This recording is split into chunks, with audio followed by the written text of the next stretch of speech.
Welcome back to the channel. In today's video, I'm going to walk you through a simple and efficient way to integrate the Stripe payment gateway into your website. First, head over to stripe.com and sign into your account. After logging in, you'll be taken to the main dashboard where you can access all your tools. From the sidebar, open the Payments section and select Payment Links.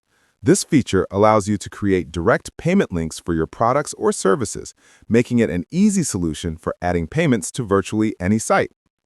Once you're on the Payment Links page, click Create Payment Link and enter the details for your product, such as the name, description, and price. You can also choose your currency, set up tax options, and adjust any additional settings based on your business needs. Stripe also offers advanced configurations like discount codes, shipping fees, and conditional logic if you want to fine-tune the purchasing experience. After reviewing everything to make sure it's accurate, hit Create Link. Stripe will instantly generate a unique payment link that you can copy and place anywhere on your website, buttons, banners, or any section where you want users to initiate a purchase. And that's all there is to it. Integrating Stripe with your website is quick, flexible, and beginner-friendly. Thanks for watching, and don't forget to like, share, and subscribe for more helpful tutorials.